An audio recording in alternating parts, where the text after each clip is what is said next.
Chapter 8. The illusion appears true because of attachment to the body. Maharaj, I have the feeling that I was killed by you last night. If you know this, then where else will you go to look for different holy men, sadhus, and further knowledge? Maybe you will feel very proud after getting this knowledge and grow a beard, put on some garlands and beads, and sit with a posture. Rajneesh has understood this principle because he knows that there is nothing in any of this. He makes a big show and makes people dance around him. Where have you come from? We have come from France. What is the tangible principle that you have? And can your mind point out the vital breath? Can you hold the vital breath with your mind? How can I transform the intellectual understanding into inside awareness? Can you describe your color or your body form? Be one with the knowledge. You are already complete. What is it that you want to assimilate? Maybe there is nothing to assimilate. Maybe when one gets established in the I am, it is all clear. When you mix sugar with water, you can say that you have some sweet water. But is there any difference when you mix water with water? Only water can be completely one with water. When you describe Purusha as the male force and Prakriti as the female force, it seems you are giving it some shape and form. What is the difference between nature and man? Can you differentiate between a man and a woman without referring to the body form? How can I? Show me the difference between the name of a god and my name. There is no difference. Yet you are still convinced that you are going to die. I'm not too convinced about that anymore. Is her reply acceptable to all of you? Number. Are you stupid? She only came here yesterday, but you have been coming here for the past 2 years. In what way do you disagree with her reply? I cannot say I agree or disagree because it is her experience. You are still not worthy of this knowledge. You have listened to me for 2 years, and yet today I still had to convince you that there is no body. What you think is the body is only the food body. After the body dies, if nothing is done about it, the worms will eat it. The body is the food. That is the body. The body will die, but you are not the body, so you are not going to die. So where is the doubt? You don't have any birth, so you don't have any death. If the lady who has attended these talks for 2 days is convinced, while you remain unconvinced after 2 years, what have you learned? I am beyond death. When you awake within the dream, Maya and nature no longer exist. The illusion appears true because of attachment to the body. But once the vital breath leaves the body ceases to exist, and the identity is gone. Last night I awoke from my sleep feeling that everything is nonsense and it is all an illusion.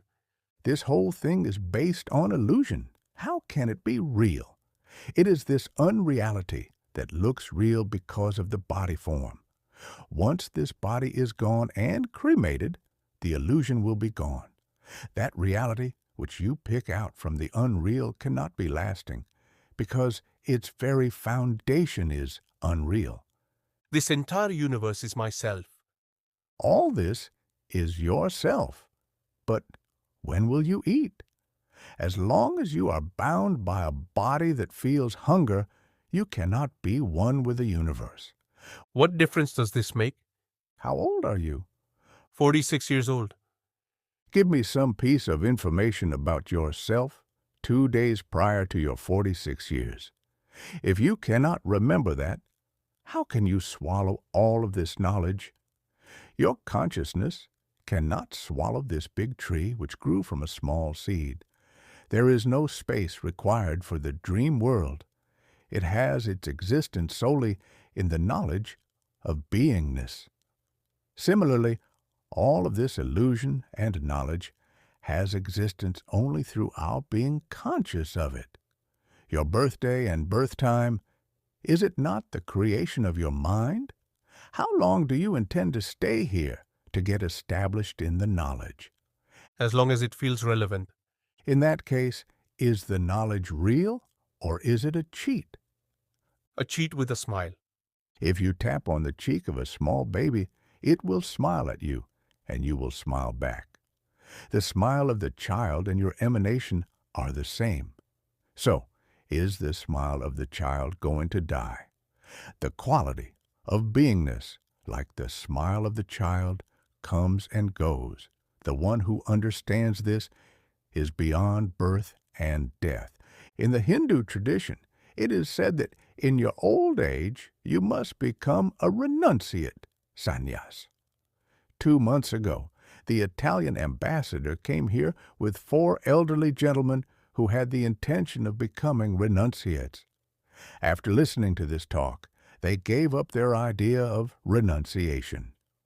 Normally, the renunciation, sannyas, is concerned with 6 aspects: the 5 elements and the knowledge, I am. But when you understand all of this, what is the point in renouncing these 6 qualities?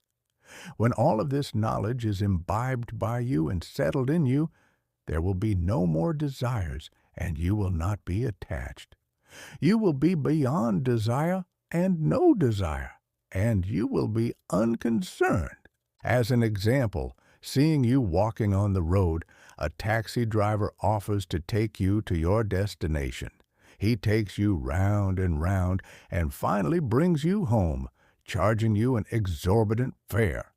You come out of the house in the evening and realize that you had picked the taxi up very near to where you wanted to go in the first place. The taxi driver brought you home in a very roundabout way. Other guides or gurus like Rajneesh are like this. They show you a long and difficult path to achieve Brahman, or self-realization. Although we are attached to the whole world and are moving about in it, the root of our attachment is self-love, knowledge of one's existence. I like your teaching, as it is the truth. So where is Rajneesh's moral sense and responsibility as a teacher? It is all fun. He knows it is not real, and he wants to have all the fun. That is his idea and his concept. And he also wants to create a peace clan. If he is enlightened, how can he create that illusion? It is all fun. All of the disciples are ignorant, so he has fun with them or makes fun of them. I did a lot of japa and a lot of penance, but I got nothing. I eventually found the right guru, and in a moment I was transformed. When I met that great guru, Sadguru, unfragmented, whole, unblemished, and complete, I became that. Have self-confidence or faith. If this knowledge is totally absorbed by you, you will not need any words or sacred recitation to achieve the ultimate.